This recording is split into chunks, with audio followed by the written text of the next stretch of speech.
Audio book वाङ्मय 66 युग निर्माण योजना दर्शन स्वरूप व कार्यक्रम चैप्टर 3 पार्ट 23 अपना परिवार बढ़ता ही चलें। जिस प्रकार सिर, धड़ और पैरों के 3 भागों में हमारा शरीर बटा हुआ है, उसी प्रकार जीवन भी वैयक्तिक, परिवार और समाज इन 3 भागों में विभाजित हैं। हम व्यक्तिगत रूप से अच्छे हों, परिवार भी सभ्य हों, पर चारों ओर रहने वाले वे लोग जिनसे निरंतर अपना काम पड़ता है, यही असभ्य, असंस्कृत और अनैतिक प्रकृति के हों, तो प्रगति का पथ ही नहीं रुका रहेगा, वरन पग पग पर कठिनाइयों का सामना करना पड़ेगा। जिस प्रकार जलवायु के अच्छे होने से घटिया आहार मिलने पर भी मनुष्य स्वस्थ रह सकता है, उसी प्रकार चारों ओर का वातावरण प्रसन्नता और प्रफुल्लता से भरा हो तो असुविधाओं से भरा हुआ अभावग्रस्त जीवन भी हंसी खुशी से कट जाता है। सिर, धड़ और अधोभाग इन तीनों में से एक भाग भी यदि रुग्ण या अशक्त रहें तो सारा शरीर ही विपन्न स्थिति में पड़ा रहेगा। उसी प्रकार व्यक्तिगत और पारिवारिक विकास के साधन जुटा लेने पर भी यदि सामाजिक जीवन अस्त व्यस्त बना हुआ है, तो उसके कारण चिंता और परेशानी की स्थिति बनी ही रहेगी। डिवीजन ए, समीपवर्ती वातावरण को बदलें। हमें अपने आसपास का वातावरण अच्छा बनाने का प्रयत्न करना ही चाहिए। इस ओर से उपेक्षा रखने और अपने मतलब से मतलब रखने की नीति अपनाने से लाभ नहीं, घाटा ही रहता है। सारे समाज को बदल डालना अपने लिए संभव भले ही न हो, पर इतना तो हर कोई कर सकता है कि सद्भावनाशील व्यक्तियों का एक संगठन बनावें।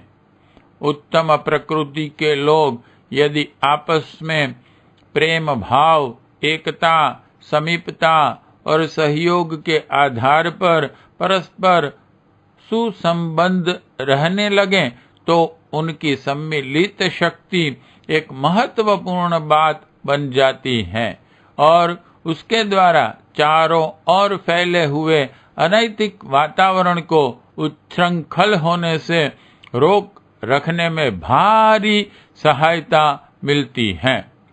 एक गुंडा भी अकेला कुछ नहीं कर सकता, वरन आसानी से पीट जाता है। उसकी शक्ति तो तभी बढ़ती है जब संगठन का बल और प्रभाव उसके पीछे रहता है। गिरोह बंद होने पर ही गुंडे अपनी उद्दंडताओं का प्रदर्शन करते हैं। संगठन अपने आप में एक महान शक्ति है। गुंडों के लिए वह उपयोगी सिद्ध हो सकती है, तो सज्जनों के लिए वह काम की वस्तु क्यों सिद्ध न होगी। शक्ति का प्रदर्शन होने से भी विरोधियों के हौसले परास्त हो जाते हैं। अनैतिक तत्व उच्छृंखल तो अवश्य होते हैं, पर उनके पीछे नैतिक बल न रहने से दुर्बलता ही भरी रहती है, जिसका शमन थोड़े से ही शक्ति प्रदर्शन से सरलतापूर्वक हो जाता है। चोर तभी सेंध लगाते हैं जब घर के लोग सोए पड़े हों। उल्लू चमगादड़ तभी तक सक्रिय रहते हैं जब तक प्रकाश नहीं होता। अनैतिक तत्व भी वहीं पनपते हैं जहां उन्हें आलोचना या विरोध की आशंका नहीं होती। पुलिस चौकी के आसपास आमतौर से चोरियां नहीं होती, क्योंकि चोर जानते हैं कि वहां प्रतिरोध का सामना करना पड़ सकता है। इसलिए जोखिम के इस स्थान को छोड़कर वहां मोर्चा लगाना चाहिए जहां कमजोरी ज्यादा हो, जिसके पीछे कोई नहीं होता। आमतौर से उसे ही सताया जाता है। सज्जन लोग आमतौर से इसीलिए परेशान किए जाते हैं क्योंकि वे गुंडों की तरह संगठित नहीं होते। यदि उनमें भी आवश्यक संगठन की व्यवस्था बन जाए तो उसकी क्षमता अनैतिक तत्वों की अपेक्षा सैकड़ों गुनी अधिक रहेगी और इस संगठन मात्र से बुराइयों के सुधार में भारी योगदान मिलने लगेगा। डिवीजन बी, संगठन की महान शक्ति। कहते हैं कि निर्जीव चीजें एक और एक दो होती हैं, किंतु जीवित मनुष्य यदि सच्चेपन से एक दूसरे को प्रेम करें और एकता की सुदृढ़ भावना में संबंधित हो तो वे एक और एक मिलकर 11 बन जाते हैं। उनकी शक्ति का परिमाण अनेक गुना अधिक बन जाता है। हमें इस प्रक्रिया को अपनाना ही होगा, इसके बिना और कोई मार्ग नहीं। सज्जनों का संगठन हुए बिना दुर्जनता का पलायन और किसी उपाय से नहीं हो सकता। इतिहास साक्षी हैं कि अनैतिकता के प्रतिरोध के लिए नैतिक तत्वों को संगठित होना पड़ा है और उस संगठन के बलबूते पर ही दुष्टता को परास्त कर सकना संभव हुआ है।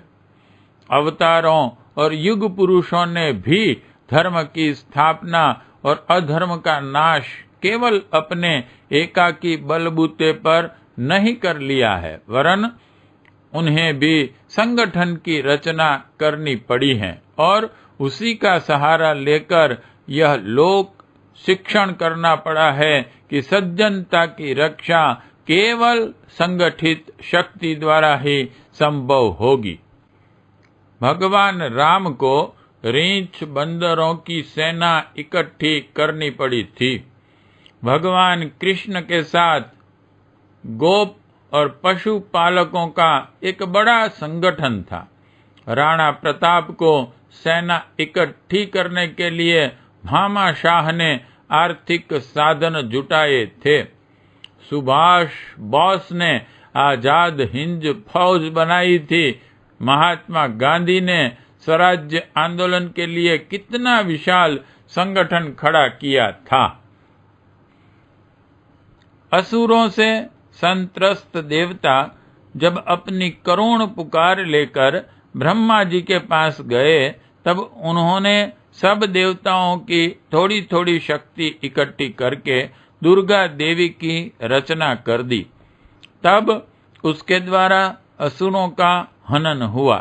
रावण के त्रास से संत्रस्त ऋषियों ने अपना थोड़ा थोड़ा खून एक घड़े में जमा करके जमीन में गाड़ा था।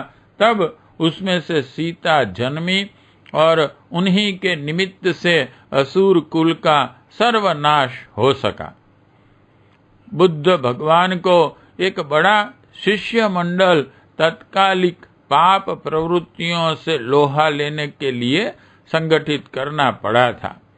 विभिन्न मतांतरों और संप्रदायों और पंथों की रचना भी तात्कालिक किसी सुधार की आवश्यकता के कारण ही हुई थी। सिख पंथ मुसलमानों के अन्यायों से बचाव की दृष्टि से बना और बढ़ा था। सामाजिक कुरीतियों के समाधान के लिए आर्य समाज का अस्तित्व सामने आया।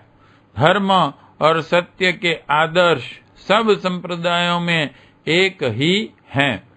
कोई मौलिक मतभेद किसी में नहीं है। फिर भी समय समय पर अनेक संगठन बनते रहते हैं। इनका उद्देश्य तात्कालिक परिस्थितियों ही होती हैं।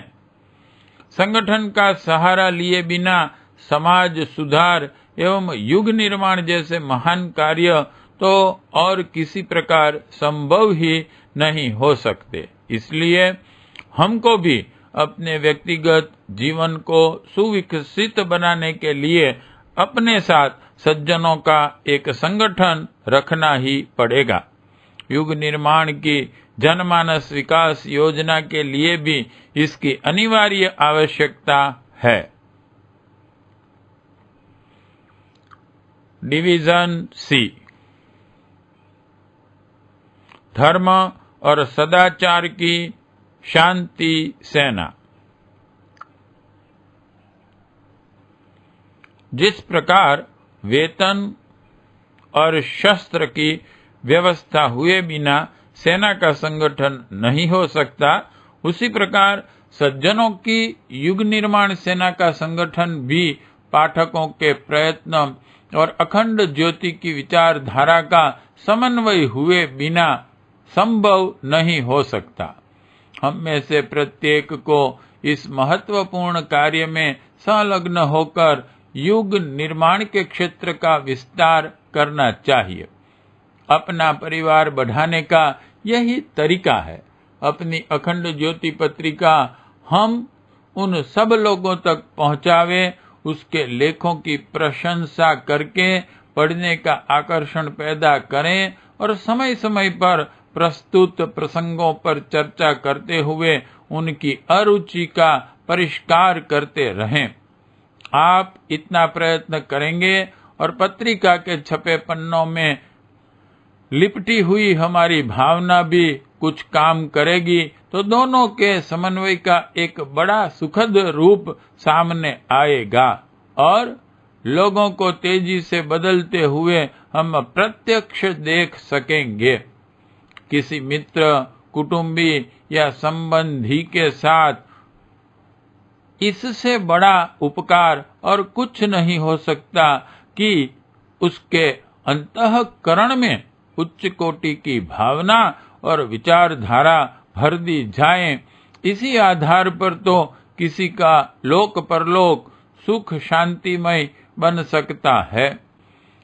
ब्रह्म दान से, ज्ञान दान से बढ़कर इस पृथ्वी पर और कोई दान नहीं है। यदि हम अपने क्षेत्र के कुछ लोगों को अखंड ज्योति का नियमित पाठक बनाने में सफल हो जाते हैं, तो निश्चय ही यह प्रयत्न युग निर्माण की सेना के सैनिक भर्ती करने के समान ही महत्वपूर्ण है।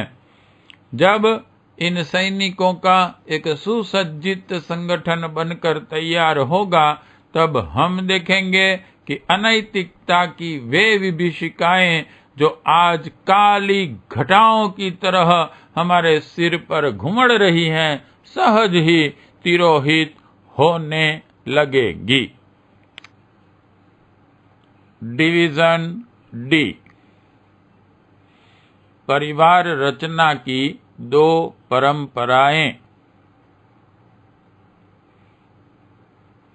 परिवारों का गठन दो प्रकार का होता है, एक रक्त परिवार, दूसरा विचार परिवार। माता पिता के खून से बनकर जो परिवार बनता है वह घर कुटुंब कहलाता है।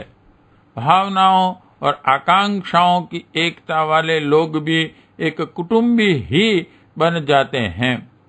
चोर, डाकू, जुआरी, नशेबाज जब एक स्वभाव और एक कार्यक्रम के कारण अत्यंत घनिष्ठ बन जाते हैं, तो आध्यात्मिक भावनाओं, प्रेरणाओं और योजनाओं से प्रभावित व्यक्ति आपस में घनिष्ठ क्यों न होंगे।